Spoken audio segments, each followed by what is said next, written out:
Então, pessoal, também falando de melatonina, né, para o sono, o hormônio da felicidade é a serotonina. E aonde que a serotonina é produzida? No intestino. Então, o intestino é o segundo órgão que mais tem terminações nervosas depois do cérebro. Então, o bom funcionamento do intestino vai produzir uma quantidade suficiente de serotonina para deixar feliz. Então, a depressão, por exemplo, a depressão, é fundamental que o paciente tenha um hábito intestinal e alimentar muito equilibrado para produzir uma quantidade grande de serotonina e melhorar da depressão, de ansiedade. Perfeito, doutor. E a serotonina também a gente pode aumentar a produção dela, né? Ela é muito, que todo mundo fala por aí também, através da atividade física, né? Isso é comprovado. Então, a atividade física, o caminhar, né? Seja a musculação, a corrida, mas botar o corpo em movimento vai fazer com que o hormônio da serotonina aumente e vai te trazer uma sensação maior de bem-estar, de felicidade também. Então a gente sabe que hoje em dia existe, infelizmente, um número grande de pessoas sedentárias que não se movimentam, que não botam o corpo para mexer realmente, e isso aumenta a depressão, aumenta a ansiedade e várias outras também doenças, né, relacionadas aí ao físico e ao mental. Então, se para você aí que é sedentária, vamos deixar aqui uma dica rapidinha, né? Coloca o teu corpo em movimento da forma que você conseguir. Não precisa se matricular na primeira academia que você vê na frente, porque talvez não seja a tua praia uma academia, né? Mas coloca um tênis, vai pra rua, faz uma caminhada, vai num parque. Com certeza tem um parque perto da tua casa, uma praça, um lugar com verde, com natureza. Estar em meio à natureza também vai aumentar o teu nível de serotonina. Então faz uma caminhada, daqui a pouco você começa um pouquinho mais rápido, quando você já tá correndo, quando você percebe, você tá aí com o teu hábito da atividade física regular na tua rotina, que é fundamental para tudo. Também, pessoal, por que é muito importante manter a saúde mental no pré e no pós-operatório? A saúde mental, porque o paciente sabe que ele vai passar por transformações. A cirurgia plástica não é que nem o cabeleireiro fazer escova e sair bonita para a festa. Tem um período que eu costumo dizer que é o período do arrependimento. Assim, meu Deus, que loucura que eu fiz, devia ter malhado mais, devia ter comido melhor, mas isso passa, né? Mas a pessoa tem que estar bem preparada psicologicamente para enfrentar essa fase do inchaço, do roxo, dos pontos, porque a cirurgia plástica você vai ter o benefício depois de um determinado tempo. O corpo precisa de meses para se restaurar.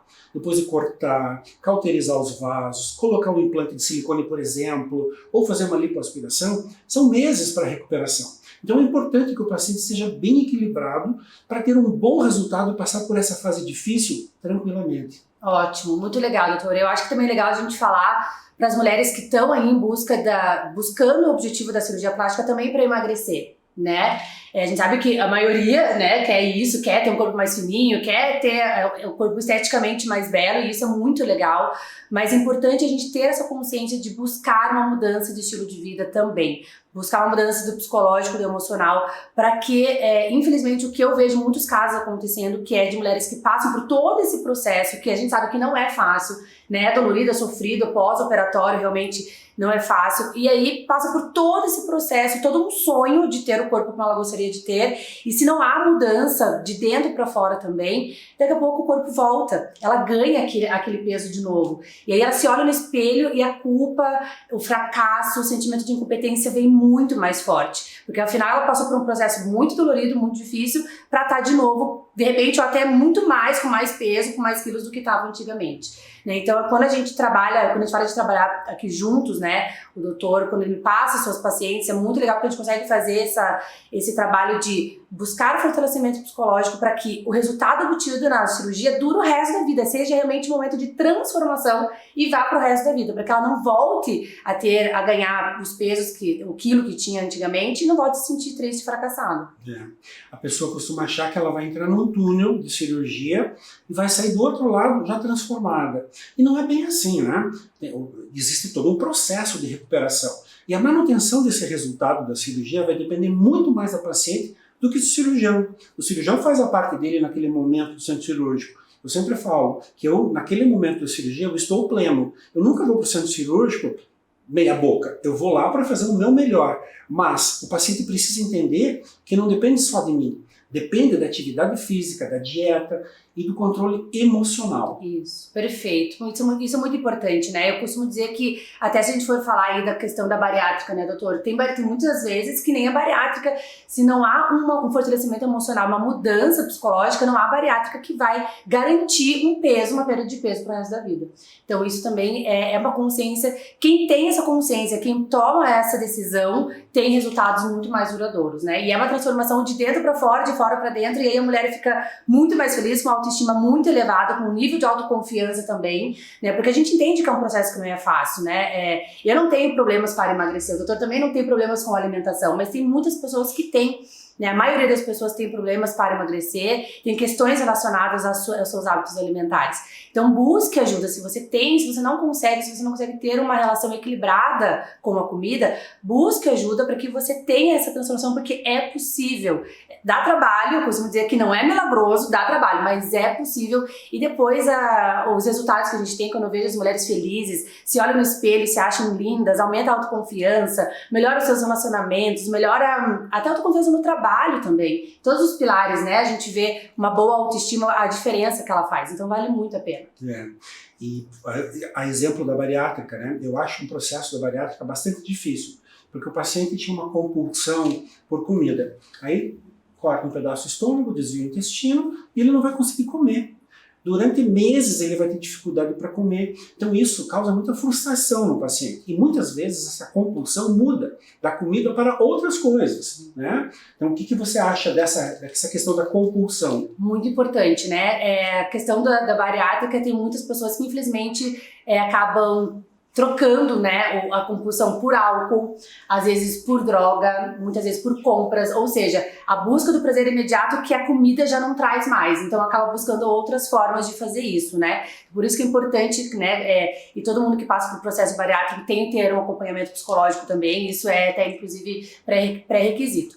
Agora, falando sobre a compulsão, eu acho bem legal a gente falar também, porque tem pessoas que acham que tem compulsão e não tem, né? Então existe o transtorno realmente da compulsão alimentar, que é aquilo de você comer quantidades exageradas de comida, vários tipos de comida ao mesmo tempo. Então você come um doce, um salgado, uma fritura, uma bolacha, uma massa de tomate pura, uma banana. Você não tem um critério de escolha naquele momento e de uma forma muito exagerada. Depois te traz sensações como mal-estar estomacal, então você fica até enjoada, né? Tem problemas ali gastrointestinais mesmo depois por conta do excesso da comida que você acabou ingerindo. E isso ocorre também com uma certa frequência. Então a gente tem esse transtorno que é importante, mas também temos hoje em dia um exagero alimentar, né? Que esse exagero quase todo mundo passa ou já passou, né? Ou tem aí uma tendência a passar pelo menos por algum período da sua vida, que é o comer sem ter consciência, né? Você acaba comendo muito também, e aí um determinado tipo de comida, às vezes a sua comida preferida, né? Então eu tenho muito casos das minhas pacientes que chegam e falam, eu chego em casa todo dia e quando eu vejo, eu detono uma caixa de bombom. Eu só paro de comer quando eu começo a me sentir mal. E quando eu olho para aquela caixa de bombom, parece que eu falo, mas quem que fez isso? Não fui eu. Tamanha a falta de consciência daquele momento, né? Então o exagero alimentar, ele te desliga da tua consciência. Você acaba buscando naquele hábito, naquele comer compulsivo, exagerado, né? Aí o que a gente já falou, muitas vezes a resolução das angústias, dos problemas, do próprio cansaço, do estresse, mas é importante também trabalhar isso, ter uma consciência. A gente precisa estar cada vez mais consciente no momento presente para saber o que a gente está fazendo. E existe uma diferença entre a saciedade do estômago e do cérebro. Então, a saciedade do estômago leva pelo menos 20, 30 minutos para que o cérebro entenda que você já está satisfeito. Então você não precisa comer todo aquele prato. Por exemplo, em rodízio, né? Rodízio, eu fujo sempre de rodízio, porque eles vão trazendo comida e você vai comendo, quando você se dá conta, você está sendo rolando do restaurante, né? Você comeu demais, você percebe que você comeu demais. Então assim, comeu 30% do que você normalmente comeria, tá? E você vai perceber que 20 minutos depois você já está saciado. Porque teu cérebro já entendeu que tá bom assim, não precisa mais que isso. Isso, e é realmente esse tempo mesmo, 20 minutos entre o momento que você começa a comer até que o cérebro começa a receber o sinal da saciedade, né? E é muito importante porque como que a gente pode também cuidar disso? comer com atenção plena. Hoje tem falado muito sobre isso, que é o Mindful Eating, né, comer com atenção plena, que é comer mais devagar. Então, se você come em 5 minutos e pensando que você demora 20 minutos para se sentir saciada, tem um déficit aí de tempo. Então, você vai acabar comendo muito mais, porque você precisa de pelo menos 20 minutos para se sentir saciada. Então, a gente tem aí uma média de que o ideal para você fazer uma refeição entre 20 e 25 minutos. Então, comer sentado à mesa, sem estímulos, sem celular, sem televisão, né? É prover realmente aquele momento para você, porque o comer é um ato sagrado. Né? O se alimentar é um ato sagrado. Então, cuide também desse momento. Faz com calma, faz com carinho. Arruma tua mesa bonitinha, né? Escolha as melhores louças para você. Não deixe as melhores louças só para visita, não. Use no teu dia a dia. Cuide do teu momento de se alimentar, porque isso também vai fazer com que você coma mais devagar, coma menos, e aí também tem essa questão da saciedade mais controlada e não vai engordar, vai conseguir perder peso, inclusive, dentro do processo de emagrecimento.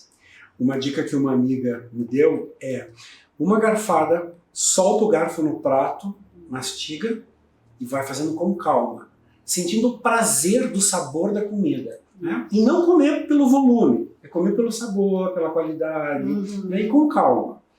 Comendo com calma, solta o garfo, termina de mastigar, engole. E não fazer de forma acelerada, né? Automática, né? Eu ensino muito minhas pacientes a realizarem também, doutor, um exercício bem prático que é pegar um pedacinho de chocolate, principalmente para quem é bem chocolatra e detona uma caixa de bombom, né? Então, para mudar esse hábito, a primeira coisa é comprar um chocolate de mais qualidade, né? Eu brinco assim, compra um chocolate bem caro, porque aí você não vai acabar com a barra em um dia. Você vai ficar com dó de comer todo ele. Então, compra um 70% cacau, por mais que você não está habituada, é amargo, mas vamos explorar, vamos ser curiosa com o nosso paladar também. Compra esse chocolate, pega um quadradinho, coloca na boca e não mastiga. Deixa ele derreter e vai se percebendo, vai explorando os teus sentidos, né? O cheiro, o gosto, a textura, como que ele derrete e muitas vezes quando as minhas pacientes conseguem fazer isso, elas trazem para mim um relato de que Luana, consegui comer menos. Hoje eu como 2 quadradinhos depois do almoço, eu como 1 quadradinho, porque a gente também não precisa tirar todos os nossos prazeres, né, doutor? Tem gente que gosta muito de chocolate, então pra que tirar o chocolate? Mas vamos fazer uma substituição. Coloca um chocolate de maior qualidade, um chocolate de 70% cacau e faz esse exercício de comer devagar, né, saboreando aquele momento. Você vai ver que você vai conseguir todo dia comer um pedacinho de chocolate sem sofrer e sem engordar também. Quando a restrição é muito grande, é difícil de acompanhar, né? E também as dietas que elas são muito complexas, eu acho difícil. Por exemplo, o paciente que está acostumado a comer feijão, arroz, uma carne, se você colocar frutas exóticas, o paciente não vai conseguir absorver isso. Então tem que ser uma dieta baseada no dia a dia dele, né? Então ele tem que fazer dentro da realidade dele. E fazer dieta, gente, não custa caro. Eu acho que fazer dieta custa barato. Porque você vai comprar suas coisas, você vai preparar, você vai comer com qualidade. Então, são muitos... A gente poderia falar horas sobre isso. Nossa, né? O dia todo. O que eu costumo dizer também para as minhas pacientes é que, de uma maneira geral, a pessoa que está acima do peso, ela terceiriza o problema. Ela não assume para ela que ela está comendo demais. Ela diz, o meu marido gosta de comer fora, o meu marido leva, os meus filhos querem que eu coma, a minha mãe faz comida assim. Então, sempre terceiriza o problema.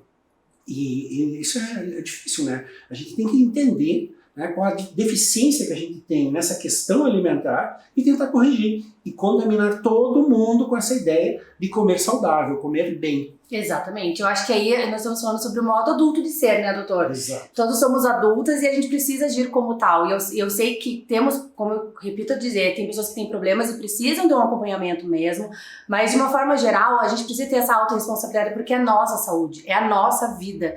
Né? Não tem como você pensar e cuidar bem dos seus filhos se você não está bem. Não tem como você pensar no futuro com os seus netos se você tem uma alimentação precária, né, baseada em comida industrializada. Então, esse cuidar-se precisa ter, você precisa priorizar a tua saúde, o teu autocuidado, a tua alimentação, a tua atividade física, né? E eu sei que, às vezes, a gente falando, eu quero, assim, me empatizar também, porque às vezes as pessoas falam, mas pra vocês é fácil, porque nós somos também amantes de uma vida saudável, né? E eu sei que pode parecer fácil, mas a gente precisa também descomplicar. Não é tão complicado quanto parece também, né? Mas é preciso mudanças de comportamento, de hábito e querer. Quando a gente quer, a gente consegue aí muitas transformações positivas e vale muito a pena. Vale muito a pena. Um amigo me falou uma frase bem interessante do Sandro Beira. Ele disse assim, a gente não consegue mudar as pessoas por imposição. A gente tem que ser a inspiração dessa pessoa. Então, não adianta você dizer para o filho, não coma, malhe, estude. Não assista televisão, não adianta. Você tem que ser a inspiração, você tem que ser o exemplo. Eu acho muito importante a gente ser o exemplo para as pessoas. Isso, perfeito, é isso mesmo. É sobre contagiar, né? Parar de se contaminar e começar a contagiar a sua família, os seus filhos, o ambiente onde se vive, com a sua história de uma vida equilibrada, saudável, feliz. Né? As pessoas que vivem, que fazem atividade física, que têm uma alimentação equilibrada, são pessoas mais felizes, mais alto astral, são pessoas que a gente gosta de ter por perto. Né? São pessoas que não reclamam muito da vida, que são mais otimistas, né? Hoje a gente fala muito sobre isso, a ciência tem estudado muito sobre a importância do otimismo para a nossa vida, para o nosso dia a dia, para a gente encarar os desafios que a gente sabe que não são poucos. Então, tudo isso vai se construindo com esses hábitos mais saudáveis, que começam na alimentação, que vai numa atividade física, que vai no teu autocuidado. Então, um pouquinho de cada coisa que a gente consegue ir fazendo e que você tem uma vida aí muito mais feliz.